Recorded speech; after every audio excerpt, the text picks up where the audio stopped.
Hello and welcome to a special episode of Rolling Through Realms. I am Erik Hurt, and we are about halfway through our inaugural campaign, Love, Death, and Necromancy. There has been a lot of story, a lot of lore, a lot of questions with precious few answers, and so we thought it would be an interesting idea to do a recap episode.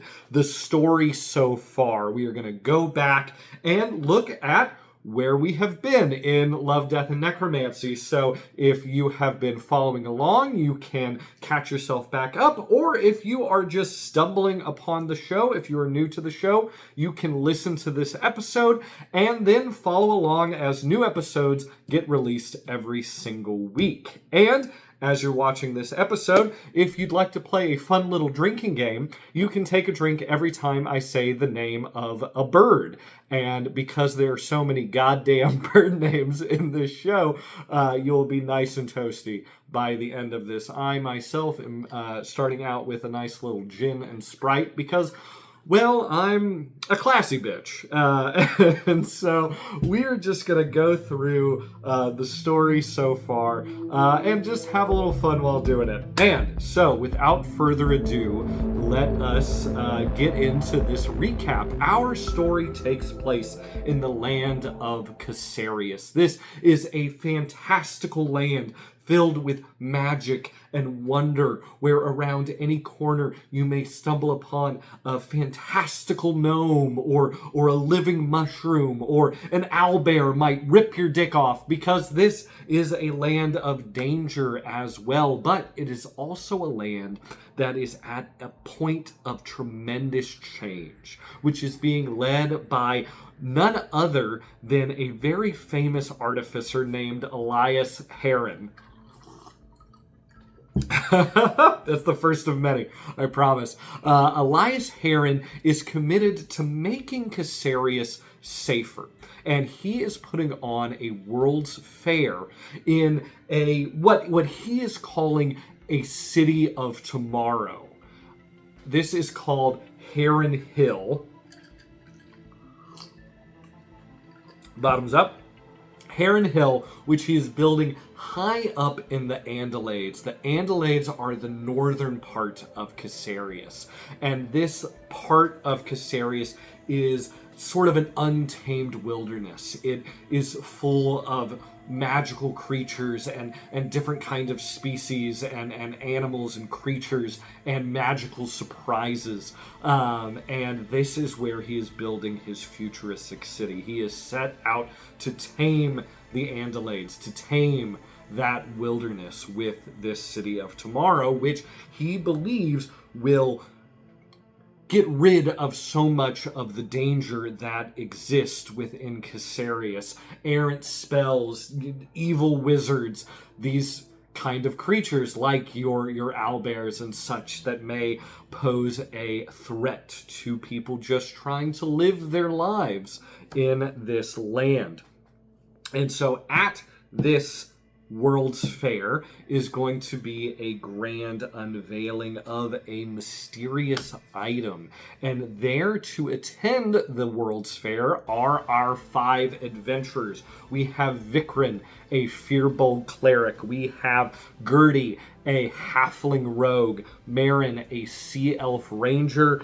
Aram, a human artificer. And Honora, a half-elf wizard and necromancer. While they are heading towards Heron Hill and this World's Fair, they stop off in a small mining town called Hugleton. And Heron Hill is being built just north of this little mining town that has been in the Andalades for many years. A lot of gnomes, a lot of dwarves work in this town and in these mines, and they're spending some time at the bar. And they are being regaled with stories by this grizzled old gnome miner named Rusty Chuggins, and he's talking about the good old days and mining with his partner Diego and watching the sweat glisten in the sunlight off of his rippling abs, drinking chocolate milk that came from the breast of a large-breasted dwarven man named Larry. You know, just typical Dungeons and Dragons things, right? After this night of hanging out in Hugleton, they are approached by three mysterious strangers in black cloaks who are offering them a job. They want information about that mysterious item that is being unveiled at the World's Fair. And there's a bit of prickliness between these strangers named Finch, Chickadee Douglas, and Sparrow Rose. That's three for us.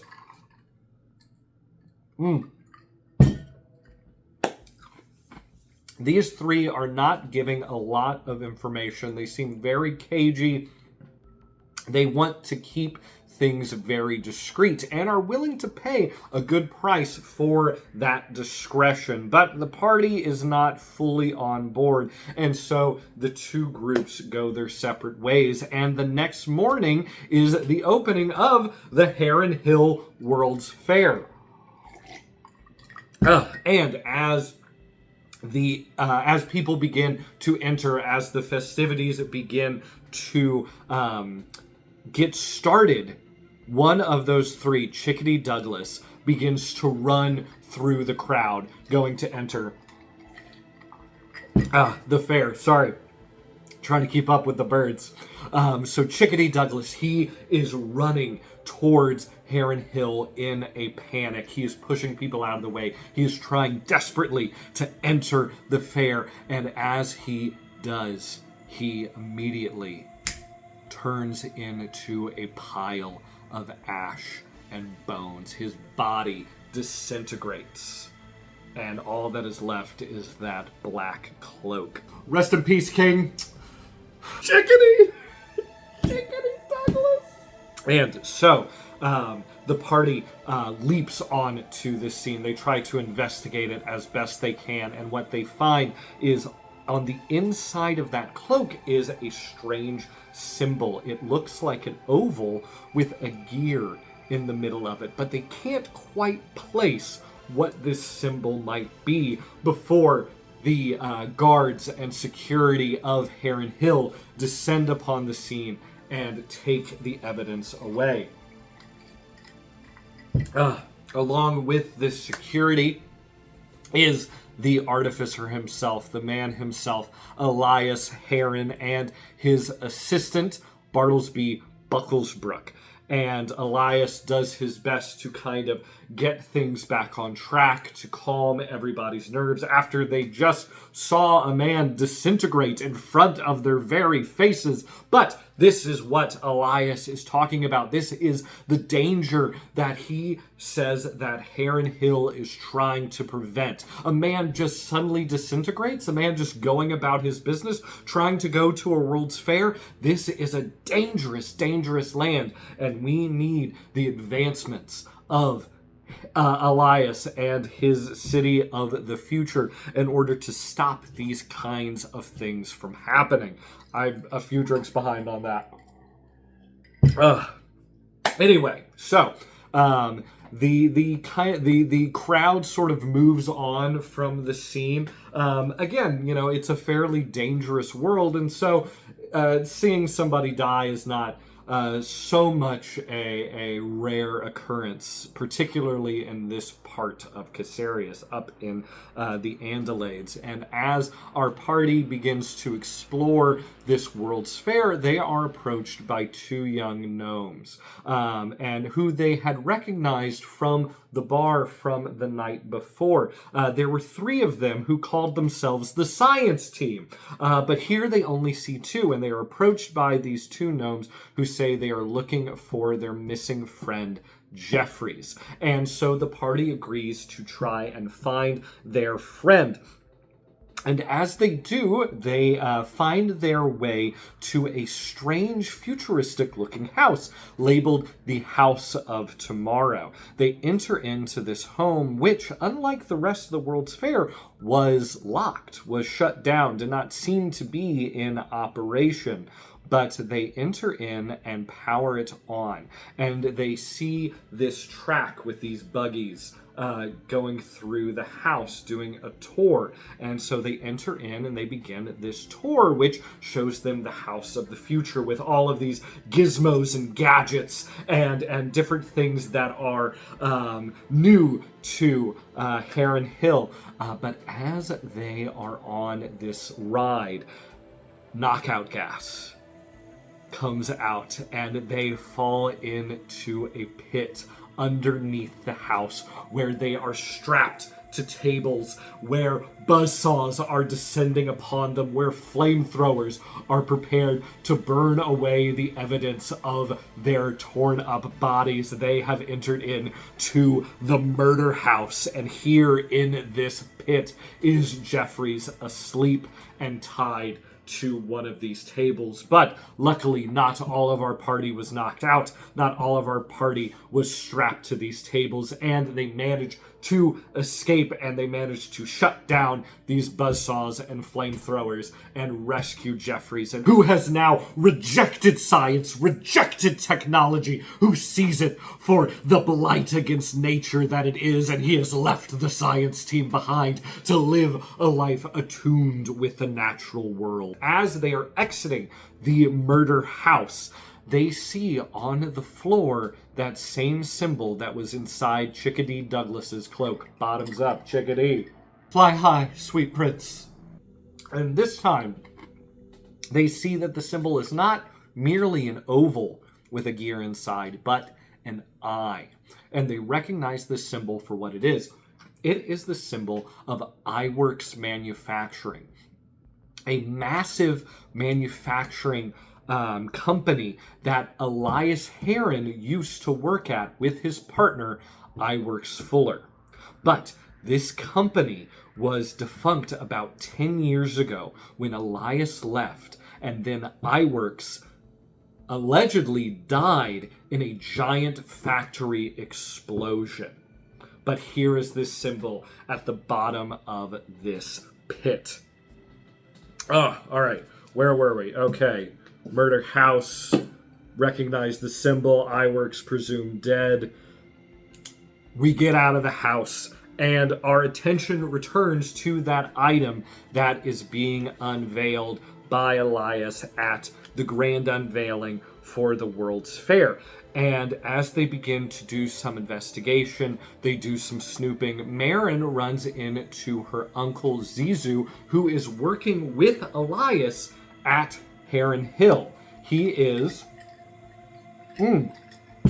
using his skills and his history of making nets in their fishing village in the Andalades called the Sandhill Glen. He is making these nets for Heron Hill. They are functioning essentially as traps for when you have somebody trying to make an escape or make a break for it. There are these different safety and security protocols being built into Heron Hill, including these nets, glue traps, counter spell functionaries on the tops of buildings to essentially stop any kind of wrongdoing that is happening within this city. So as she is talking to her uncle reveals just what Elias is preparing to unveil, and it is a perpetual energy generator that is powering all of Heron Hill.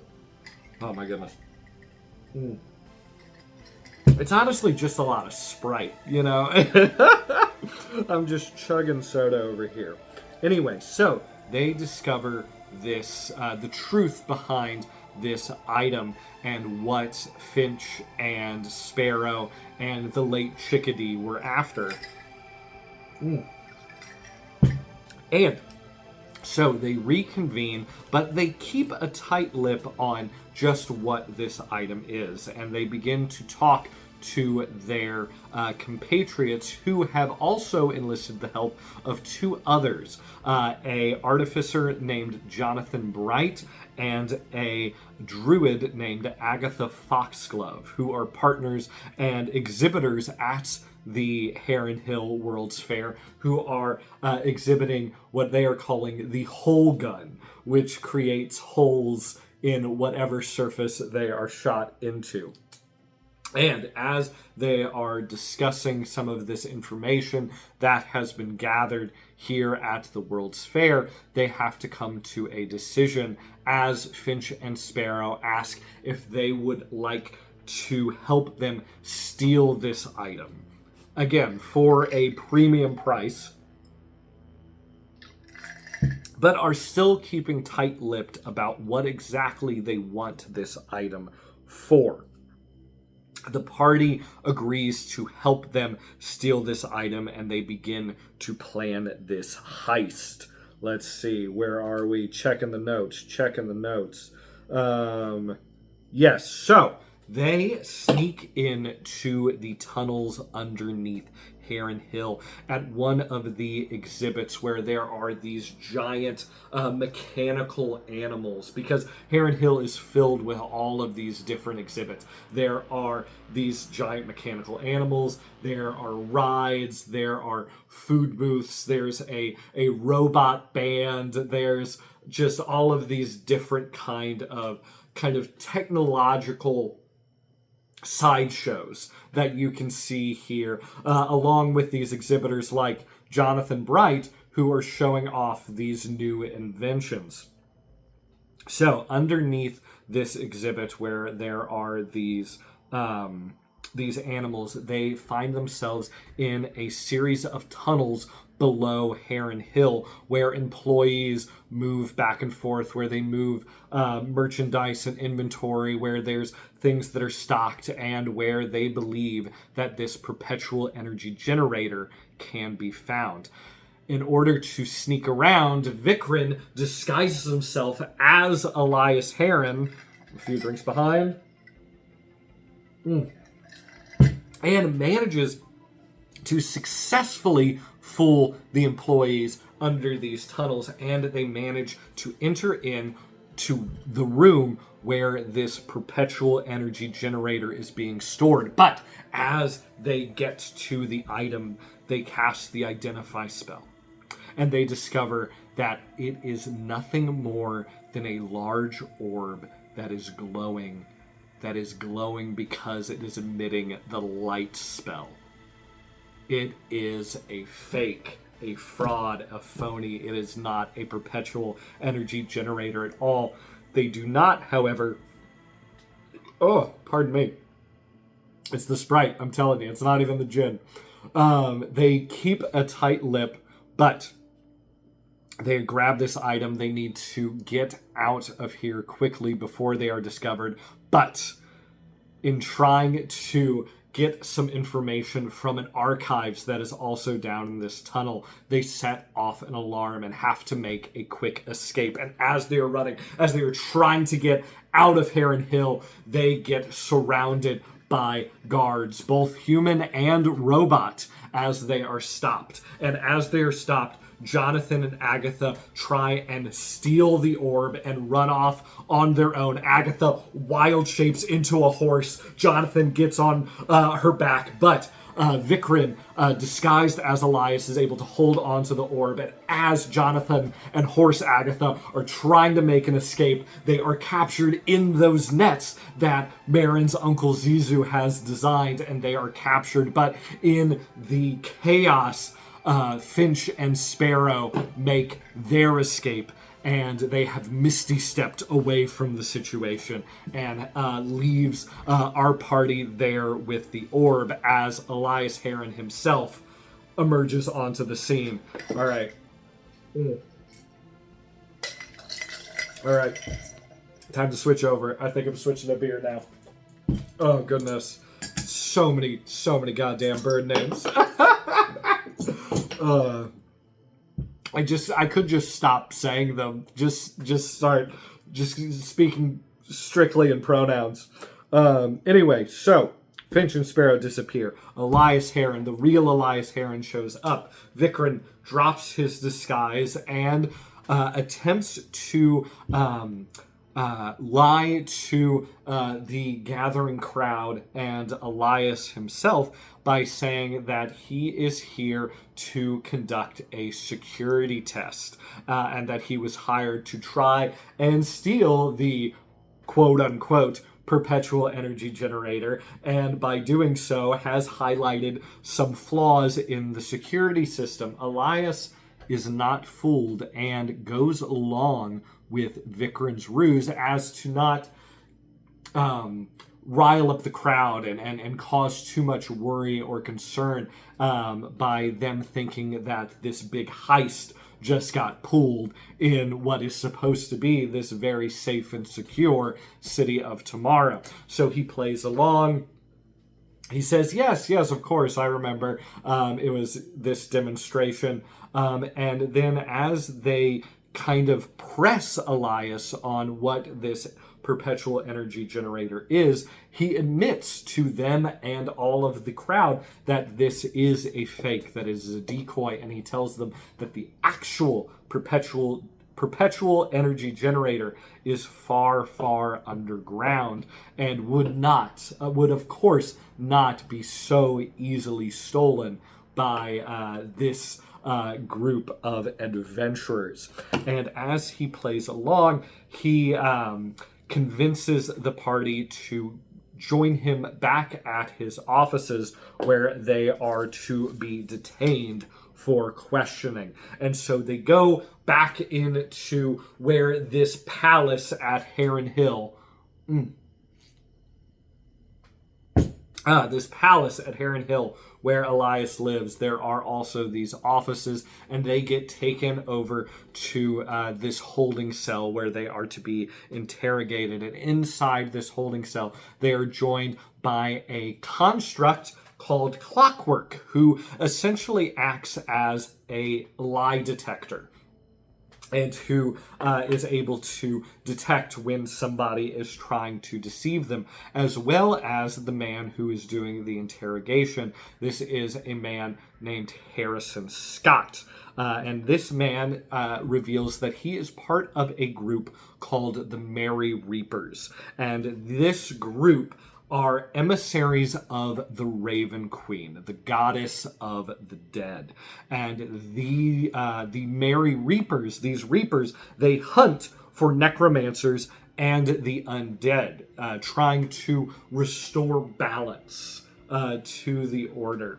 They see these necromancers as disturbing the circle of life, the natural order, acting essentially in defiance of the gods by trying to take life and death into their own hands. He claims that Finch and Chickadee and that group were undead.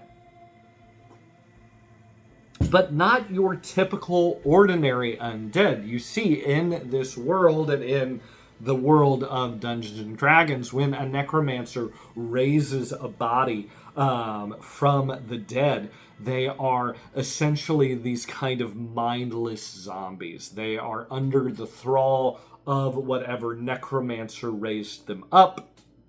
And that is what Honora, the necromancer in our party, that is what she knows of these kind of necromantic activities. But if Finch is an undead and he seemingly has autonomy, seemingly is as alive and as aware and intelligent and capable of any normal living person, something remarkable has happened in the world of necromancy. A great leap forward, as it were, has happened. Sorry.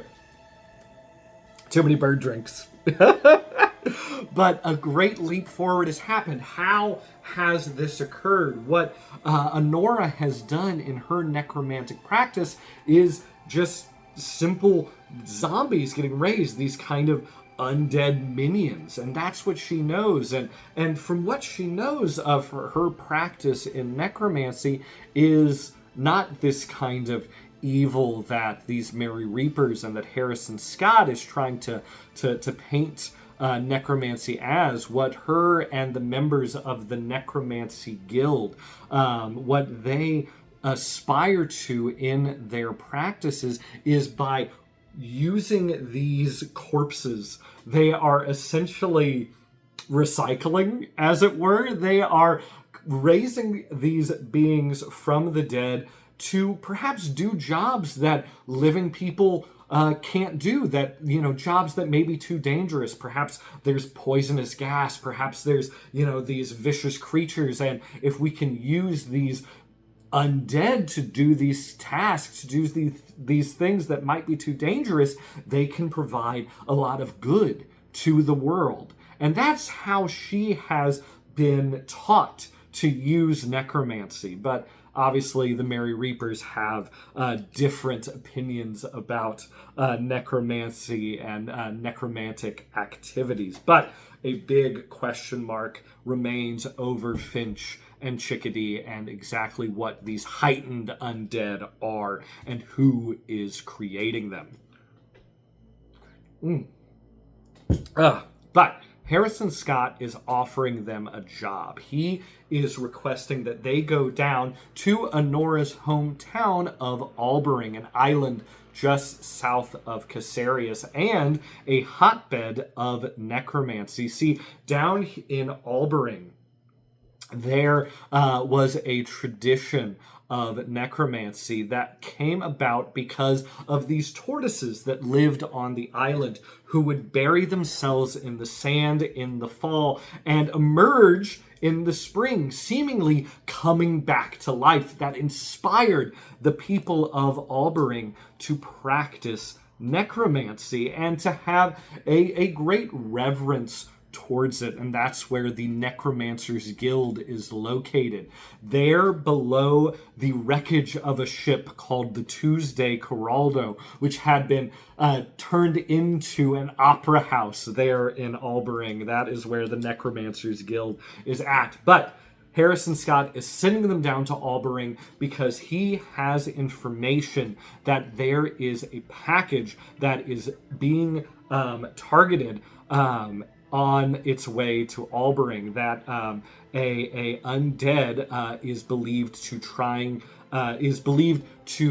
they are trying to steal this item that is on its way to Albering, and their job is to apprehend the suspect, bring him back alive, to find out what is in this package and to find out who it was intended for. And so our party makes its way down to Albering, and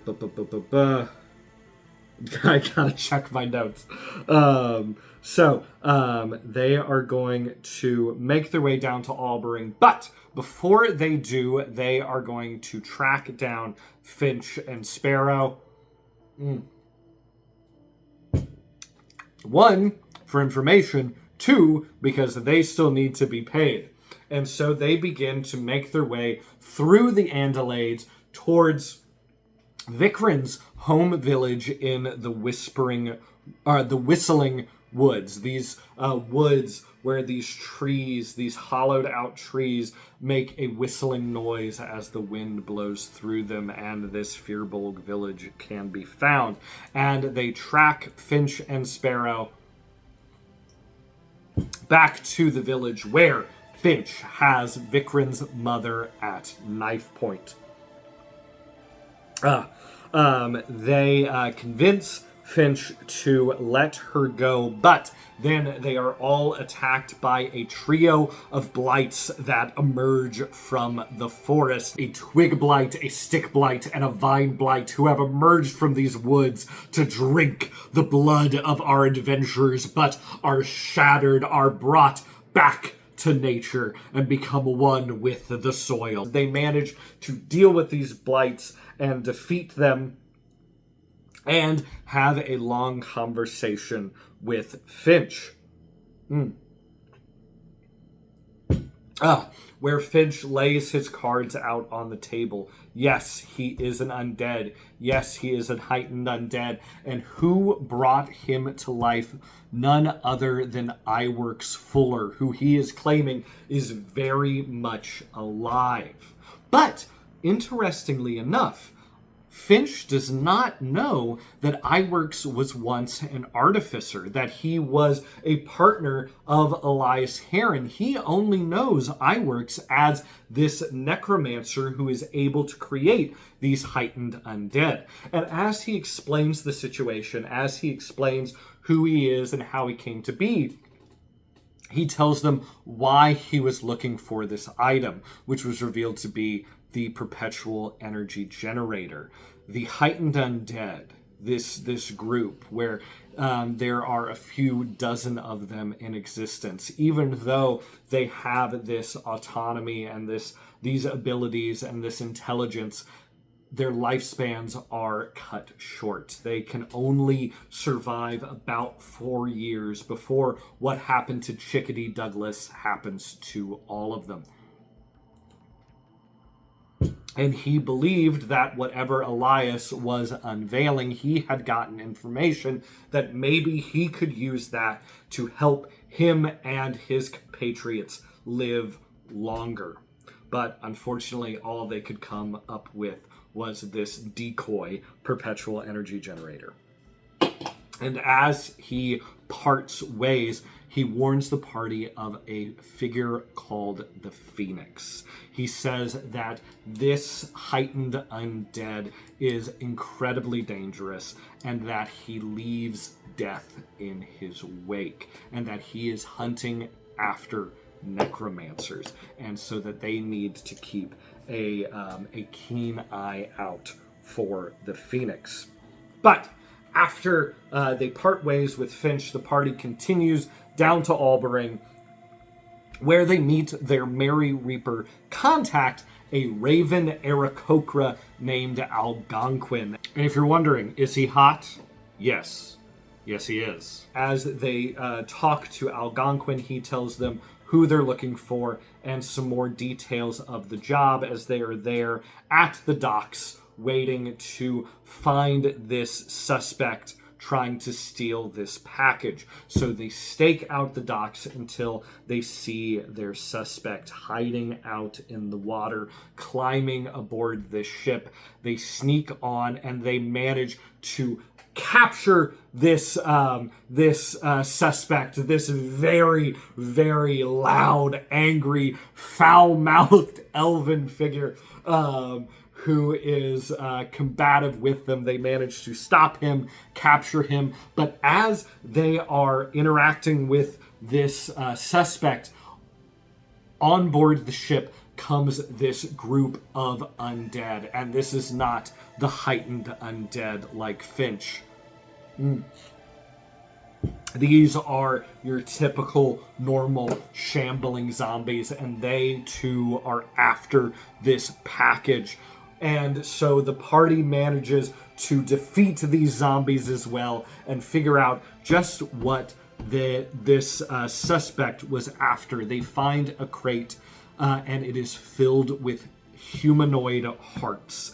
Elf, human, dwarf, halfling. It is a crate full of hearts, and it is meant for a man named Concord Walsh, a local necromancer, member of the Necromancers Guild, and high-ranking member of Albering Society. And so they swap the contents of this crate out for a package of steaks that was also on the ship. They swap the packages, they take the crate, now full of steaks, to Algonquin, along with the suspect that they apprehended. They take it to Algonquin, he leaves, and they manage to smuggle out the hearts and take them to the Necromancers Guild underneath the Tuesday Corraldo, where Honora meets with her mentor, Master Talamir, and explains the situation.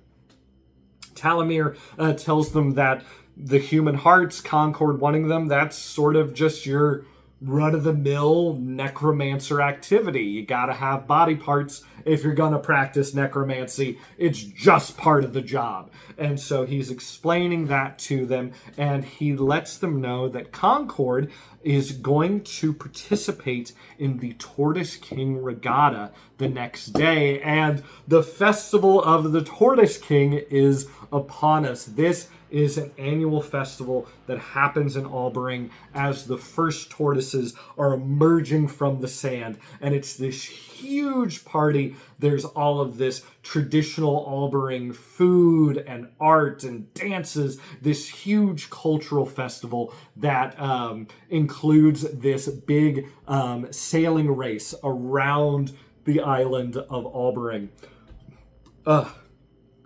That Concord Walsh is dead set on participating in. He participates in it every year, and every year he loses, and this is going to be his year. And so they wake up the next morning, and they're trying to find Concord Walsh, and they go out into this festival. All of the smells of this traditional food, all of the party attire, all of this tortoise attire, people in tortoise hats, tortoise shells on their back, tortoise plushes, just all of these things happening at the Festival of the Tortoise King, and they manage to find Concord Walsh. As they warn him of the danger, that the Merry Reapers are after him, that they have his name, and they warn him of the Phoenix as well, that there are these people that could be after him. They try and convince him to get out of Albering as quickly as possible, but they unfortunately cannot convince him to do so. He is dead set on participating in this race, and so they leave him to the race. And as the king of the tortoises is crowned, the regatta begins, and they see Concord Walsh's ship crash as this race begins, and Marin dives into the water to search the wreckage, where they find Concord Walsh there, his throat slit, dead below the ship. And as she is investigating this scene, she sees a figure moving in the water, and she begins to swim after it. It is invisible, and it manages to grapple her. Still invisible, and he begins to talk to her, and it is revealed that this is in fact the Phoenix. He had tracked Concord Walsh down, and he explains that he was trying to get help from Concord Walsh. He believes that he needs help from these necromancers, and if they are unable to help them, then their last day will be upon them. He murdered Concord Walsh, but he lets Marin go and swims back towards the mainland. Marin takes the body of Concord Walsh. They take his body to a local cleric, hoping that he can possibly be revived. But as she is in the water, Marin is approached by an octopus who tells her that up in her home of the Sandhill Glen, up in the Andalades, there is a massive fight that is taking place between a tribe of bullywugs and a tribe of gnolls. So they hop on a train back up to the Sandhill Glen, and as they are on that train, they read in the paper that a suspect has been caught in the case of the murder house. It is a man named Lawrence Caldwell, a man who they had heard was missing from Hugelton on their first day before the Heron Hill World's Fair started. It had been a while. Actually, I said Phoenix a bunch, so actually I'm a bit behind. But this Lawrence Caldwell has been caught in connection to the murder house. That murder house has been discovered there at Heron Hill, and his execution is scheduled to take place up there in Heron Hill. But first, they go to Sandhill Glen, where they find that tribe of bullywugs who have found a large collection of guns just there in the woods. And they are firing the pew, pew, pew off in the woods, claiming that they are going to take control of the Sandhill Glen, of this part of the Andalades, because this tribe of Bullywugs and this tribe of Gnolls had been fighting and feuding for generations and generations because of this very sacred, powerful, magical orb. Oh, that long ago had been split in two.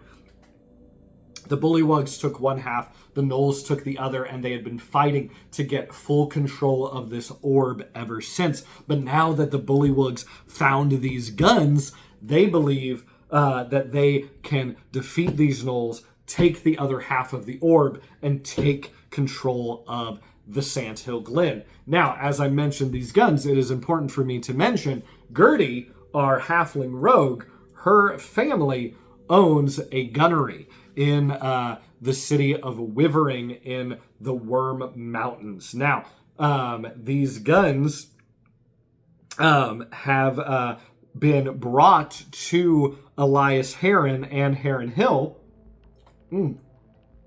against her parents' wishes, seemingly by her sister Gwen. We earlier met her sister bring these guns to Elias, saying that she wants to get them incorporated into Heron Hill and this project that is happening. And now these guns have turned up in the Sandhill Glen. So, the Gnolls and the Bullywugs are at this standoff, but Gertie convinces the Bullywugs and the Gnolls to select a champion each. And those two, along with Gertie, are going to take part in a 3-part duel.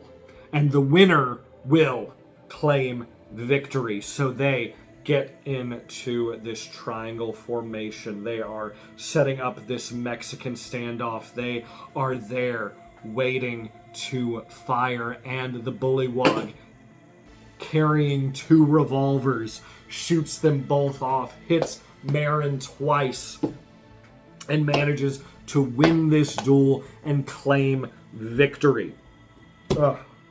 So they essentially leave the Bullywugs and the Gnolls to deal with the ramifications of that duel as they split up as they get back into Heron Hill. First, Aram distracts Elias. He takes him away, where Elias is showing him some new inventions that he wants to incorporate, that he was inspired by Aram and his own little construct, his steel defender named Amicus, who makes cocktails. Elias is trying to incorporate an automatic cocktail maker into his homes of the future. Homes, hopefully, without murder pits underneath them. So he is distracting him, and they begin to bond artificer to artificer. And as they are doing that, Marin and Honora stay in the town square, where a crowd is gathering to witness the execution of Lawrence Caldwell. Some excited and ecstatic that the perpetrator behind this murder house is going to pay for his crimes. Others seem suspect. Those who have known Lawrence from Hugleton for many years, who seem suspicious that he would be capable of such treachery. And as they are there, they are approached by Sparrow. Bottoms up. And Sparrow is worried about a heightened undead who has gone missing. And this heightened undead is named Albatross Longfellow.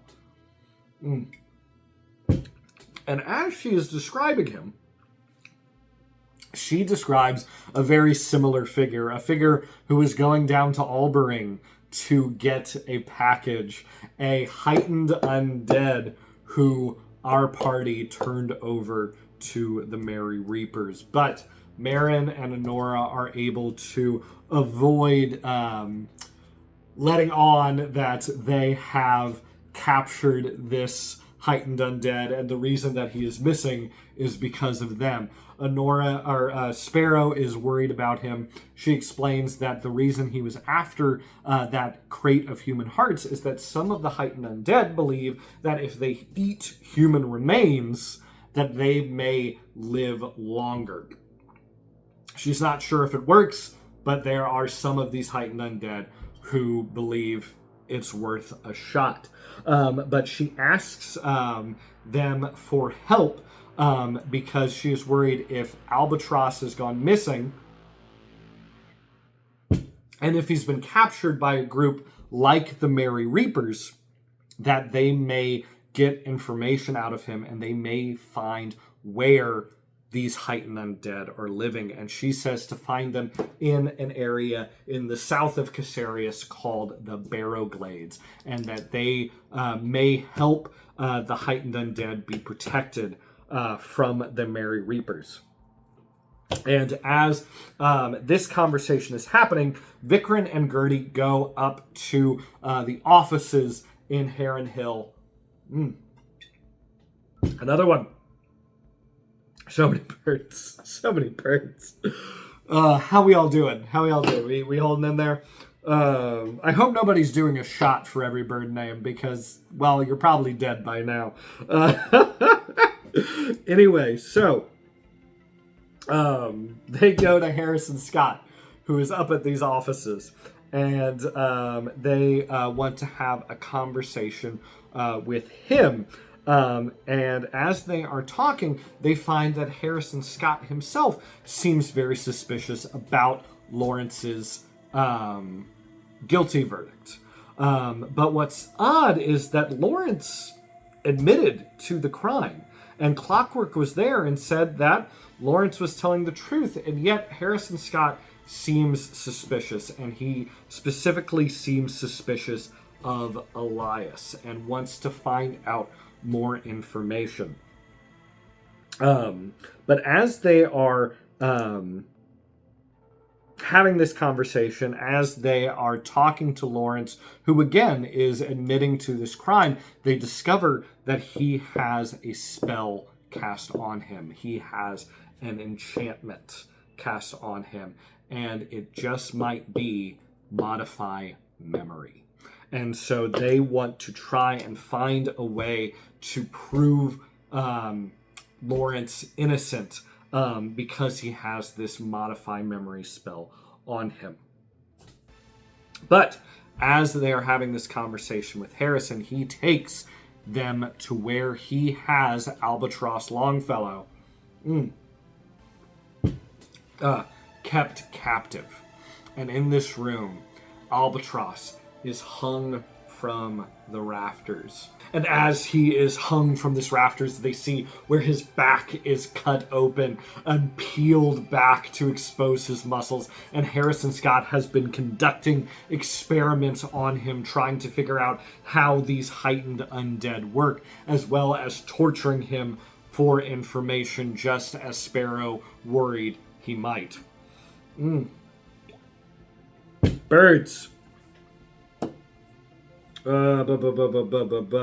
Okay, so they are going to plan to find somebody to get to the truth of what is going on with Lawrence. And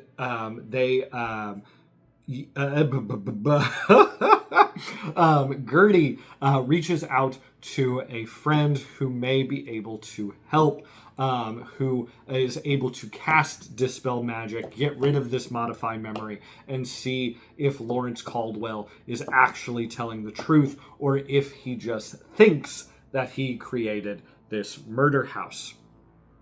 And so they go back to the town square where the crowd is gathered, and they begin to sort of spread the word that Lawrence has a modify memory spell on him, that there is some shenanigans going on, that they need to get more information, that Lawrence may be innocent, and they begin to spread these whispers through the crowd, and the crowd begins to call for Lawrence to be freed, for a dispel magic to be cast. And as this crowd is beginning to get louder and louder and louder, calling for a stay of execution for Lawrence, is when Aram and Elias approach the town square, and Elias tries to think of how he is going to get out of this, calling for him and Aram together, combined, to come up with a plan. But Aram does his best to kind of distance himself from this situation. But in Elias's mind, they have become best friends and partners. But Elias gets onto the stage where they bring Lawrence Caldwell out, where his execution is about to take place. And in order to appease the crowd, he says that he is going to stave off the execution. But the crowd is continuing to call for that dispel magic to be used, where Gertie, her contact, Bobby Fabulous, a wizard and magician who can dispel the magic, gets on stage to do it. But in order to cast this spell, the the Heron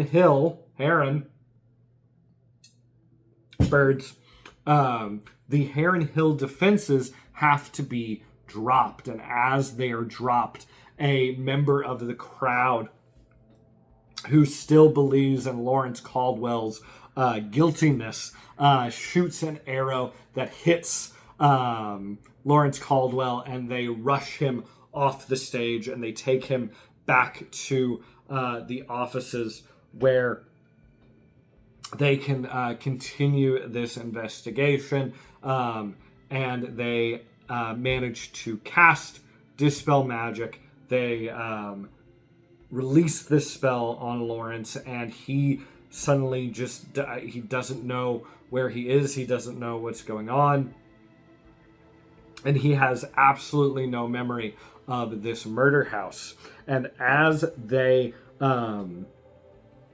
continue to investigate, there in the room are Elias, Clockwork, and Bartlesby Bucklesbrook, who they also see have the same enchantment on each of them. Harrison Scott, who is also in the room, does not have that enchantment. But as they question Lawrence, Lawrence says the last thing that he remembers, the last person he saw, was Bartlesby Bucklesbrook. And as he says this, Bartlesby backs into a corner, suddenly becoming animalistic and fearful, begins to spout that he is in fact a necromancer, that Elias is not thinking big enough with Heron Hill, and that using necromancy, he is going to take over all of Caesarius, and that he is in fact responsible for the murder house. And this time, Harrison Scott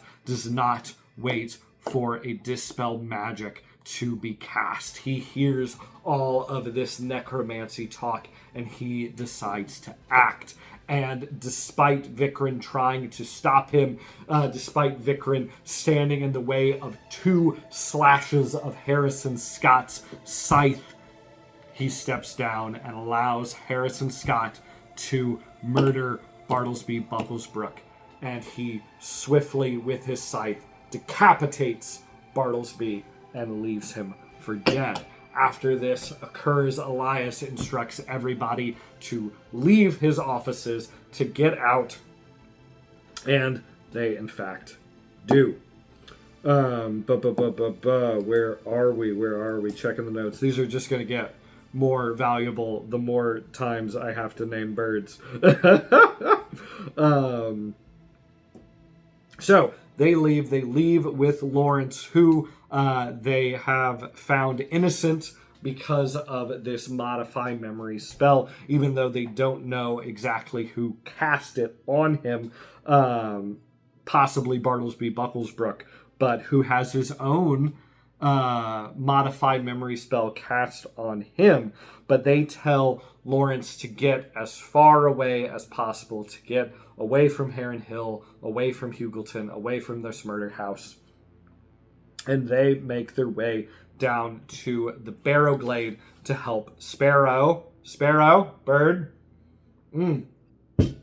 to help Sparrow and protect the heightened undead from the Merry Reapers. They make their way to the Barrow Glade, where there is this graveyard, and where Sparrow has left them with a clue in order to enter into this hideout. And they manage to solve this puzzle and get into this hideout where these heightened undead are living, including a living skeleton named Buckminster Wright. And some of the undead here, they're not like Finch or the Phoenix. They can't all pass for living beings out in Caesarius. These are decaying, decrepit corpses and skeletons, those who have to live in secret or would immediately face the ire of the outside world.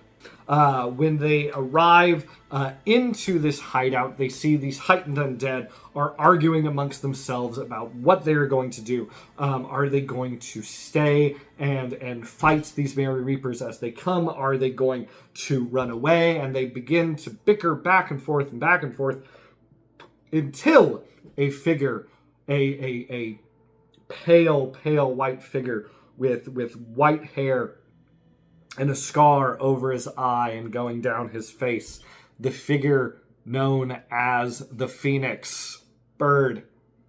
The Phoenix walks in, and a hush falls over the crowd as the Phoenix commands respect and attention. He steps up and he tells Finch, bottoms up, he tells Finch to take the rest of the heightened undead to get as far away as possible, that they need to live to fight another day, and he, along with the party, will hold off the Merry Reapers, will give Finch and the rest of the undead time to escape. And as Finch makes his way off with the rest of the heightened undead, the Merry Reapers, singing a jaunty tune, explode into this hideout and attack the Phoenix and the party. The party manages to get a few of these Reapers to fall off a cliff, and they make their way down into this cave system. There is Algonquin, and the Phoenix says that he will hold Algonquin back if they can clear the way in the cave. And in this cave is a group of these monstrous cave critters that the party has to fight. And they manage to defeat these cave critters as the Phoenix is fighting Algonquin into a bit of a stalemate.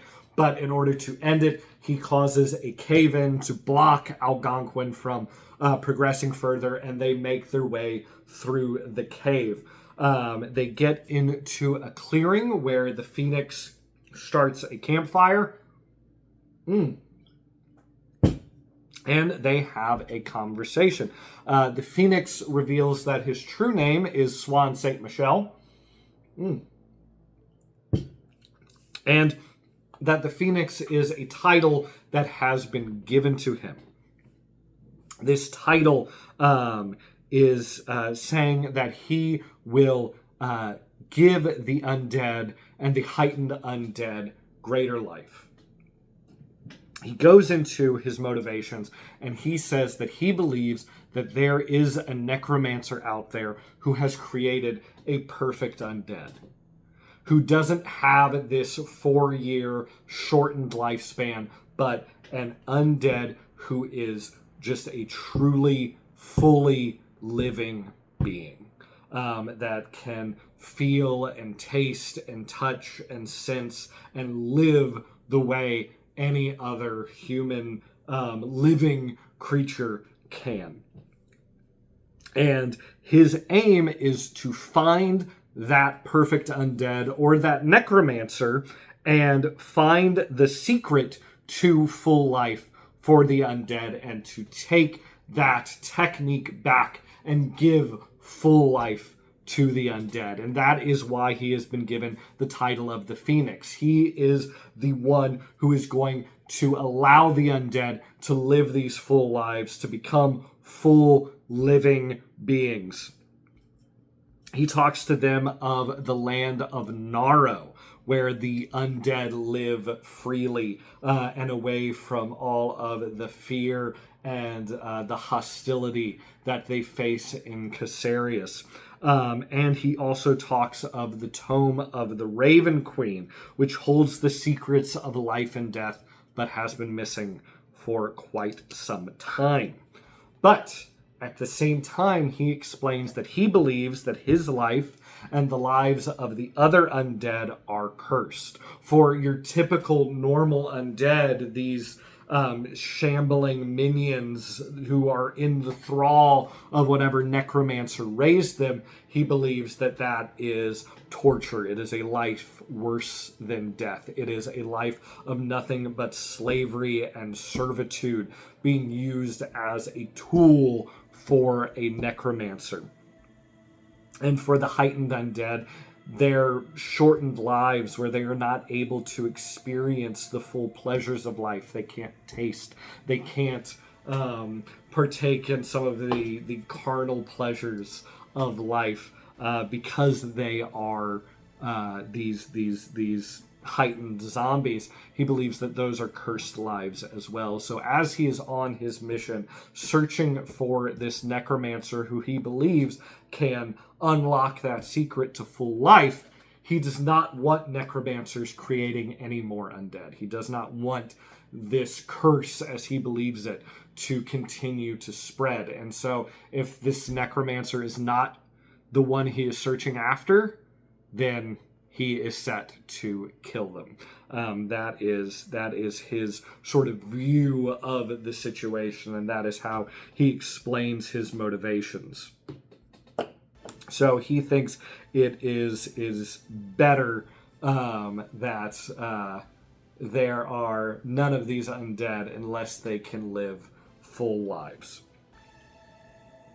So he says that his next target is going to be a powerful necromancer hiding in the Worm Mountains named Lafayette Cornfield. Now, the Worm Mountains are what separate the lower part of Caesarius from the Andalades. And in these mountains have lived for many centuries dragons. But in the city of Wivering, where Gertie is from, they set it upon themselves as their goal and their mission to rid the Worm Mountains of these dragons. And so where Lafayette Cornfield is hiding, this powerful necromancer, there are just dead dragons everywhere. Corpses and skeletons of dragons litter the Worm Mountains where Lafayette Cornfield is hiding. Now, Lafayette Cornfield is not the kind of necromancer that Honora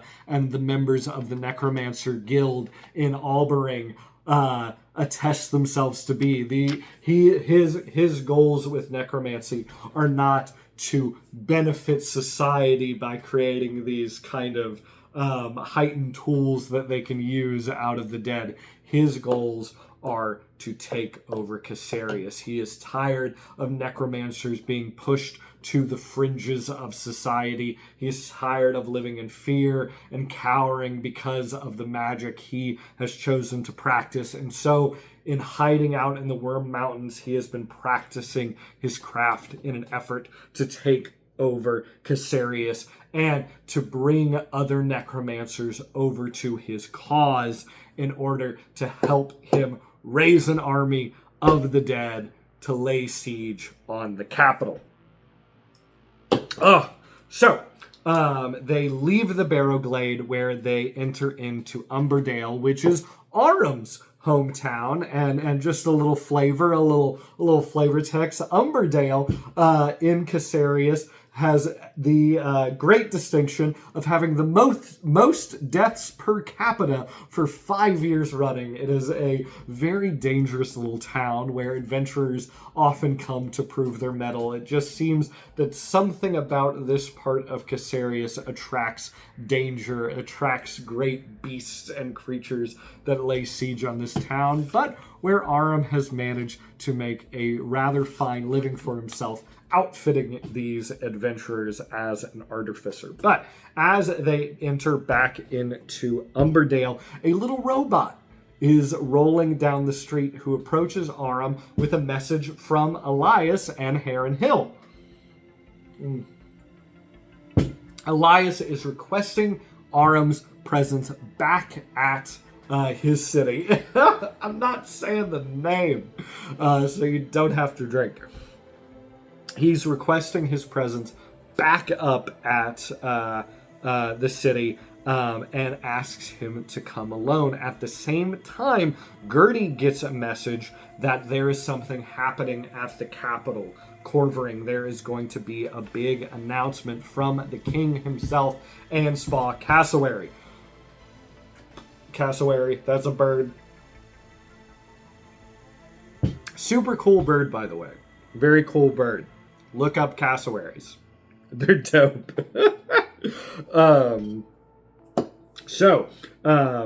Aram goes up to Heron Hill.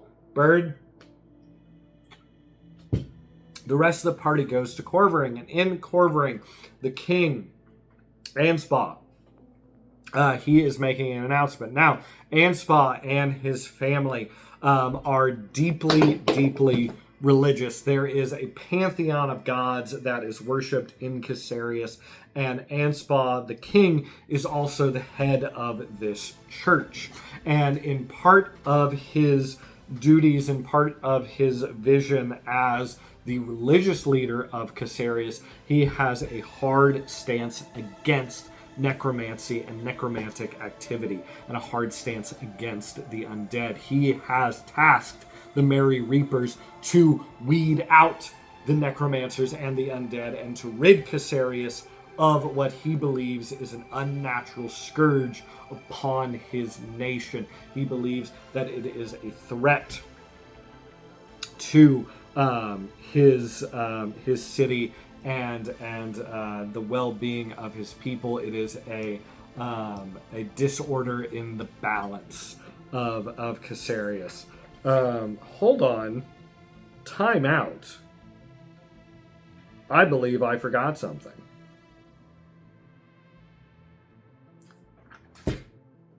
So, something I forgot to mention. Before I get back into the rest of this, speaking of necromancers and the Necromancer Guild, while the party, when they made their way back into Hugleton, Honora got whisked away back to Albering. And back in Albering, at the Necromancers Guild, was a gathering of necromancers that was taking place for the death rites for Concord Walsh.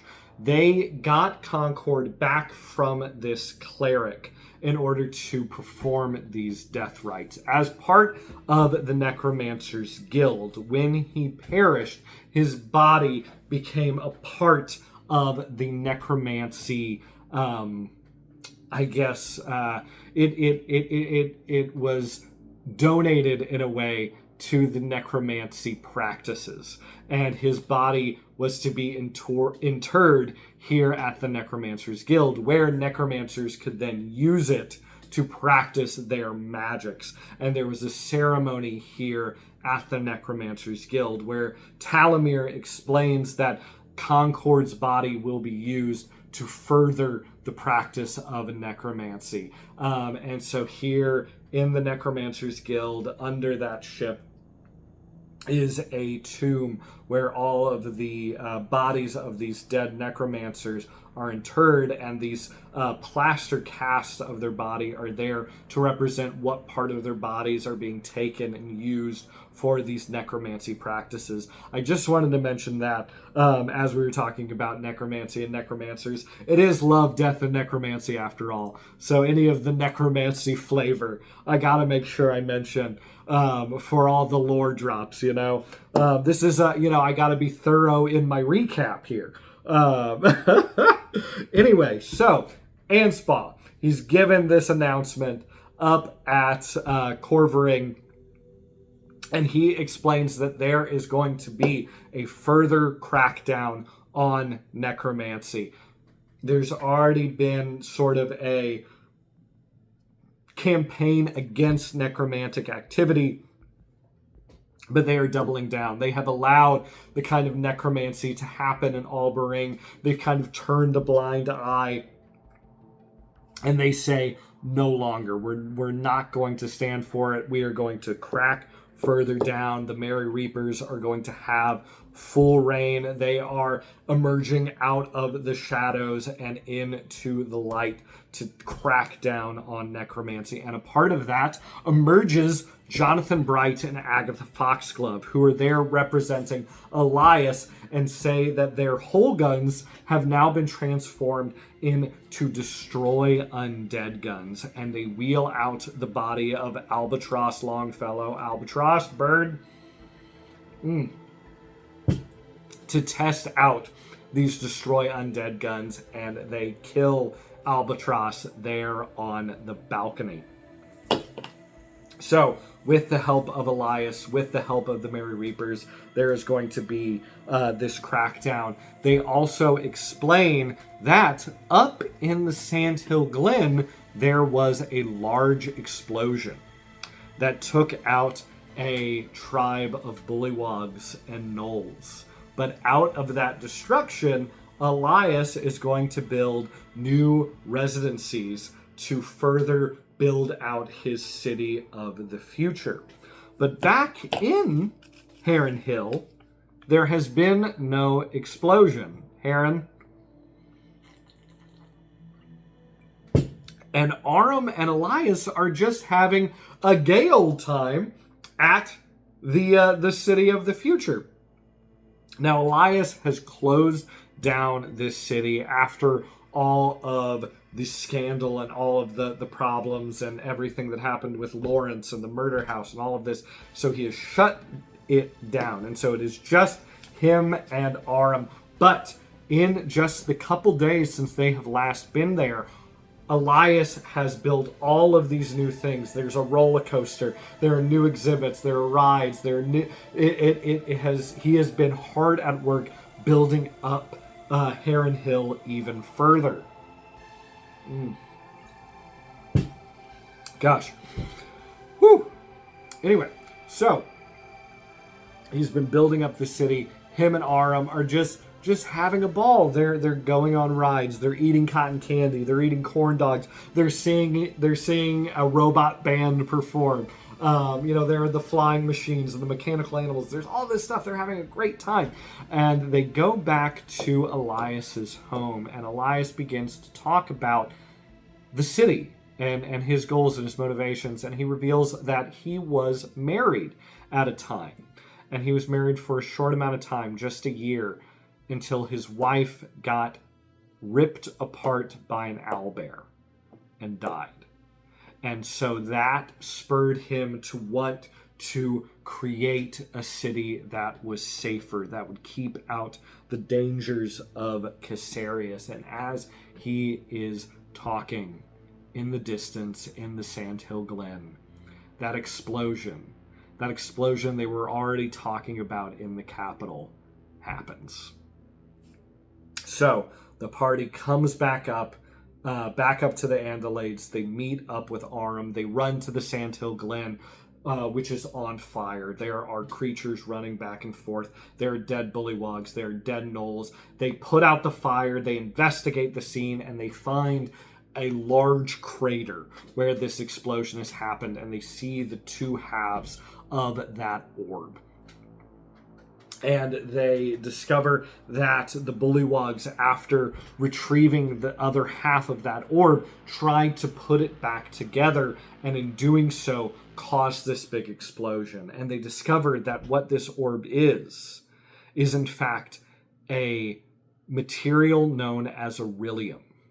This highly magical, highly volatile substance that is mined in Hugelton.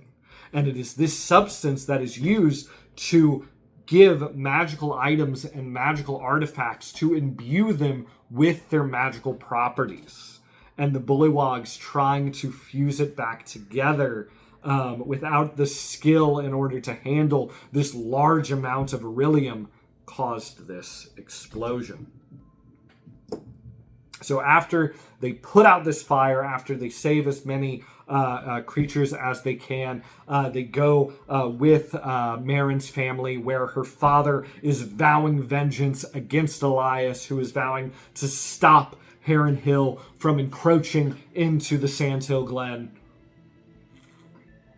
I'm gonna need another one. Hold on. All right, we're switching over to seltzers. All right.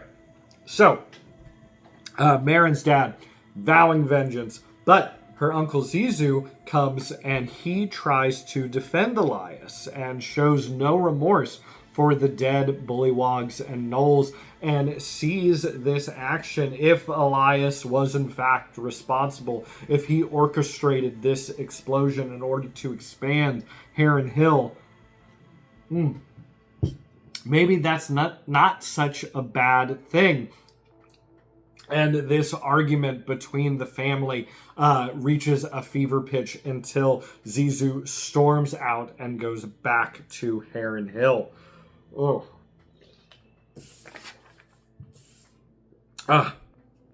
The next day, the party goes back into Hugelton to meet up with Rusty Chuggins and to talk to him about the beryllium, which, as I said, is used in these magical artifacts and items. And as they are having this conversation, it is cut short when a giant flaming mole attacks the city. It has been displaced by the fire and explosion in the Sandhill Glen and is attacking the city. It wrecks the city. It's running into buildings. It's knocking things down. It beats sweet, poor Rusty Chuggins within an inch of his life, which forces the party to take action to defeat this mole, which they do. And after they do, we reach our latest episode, where they are approached by that skeleton they met in... Oh, pardon me, that skeleton they met in the Barrowglade, Buckminster Wright, who is accompanied by a swashbuckling living friend of his named Seville Beryllium, who ask them to help them on a quest of their own. And so the party takes a break from the adventure so far. All of the questions surrounding the undead and Iwerks and all of the Merry Reaper business, and they go off on an adventure to an island called Meridique, where Buckminster explains there is a temple where a great wish might be granted, and they navigate through this jungle and they arrive at this temple where the god of flavor, Faigieri, in the Temple of Flavor Town, grants Buckminster a wish, where there in the temple is a beautiful, glistening chili pepper. And Buckminster takes this pepper, takes a bite, and his wish is granted. He is able to, for the first time in his skeletal life, taste something. And that is where we have left off in our adventure. A little skeleton side quest to allow a skeleton to taste something for the first time before we get back into exploring the secrets of the undead and necromancy in Caesarius. I hope you enjoyed this catch-up. If you participated in the drinking game, I hope you were nice and tipsy and are having a wonderful time. So that is where we are in the story so far. This has been the recap. I have been your Dungeon Master, Erik Hurt, and this is Love, Death, and Necromancy. Thank you for listening to Rolling Through Realms. Follow us on Instagram, Blue Sky, TikTok, and YouTube, and be sure to share with your friends. Feel free to leave us a review wherever you listen to podcasts. Music for this episode was provided by tabletopaudio.com. Once again, I'm Erik Hurt, and you've been listening to Love, Death, and Necromancy.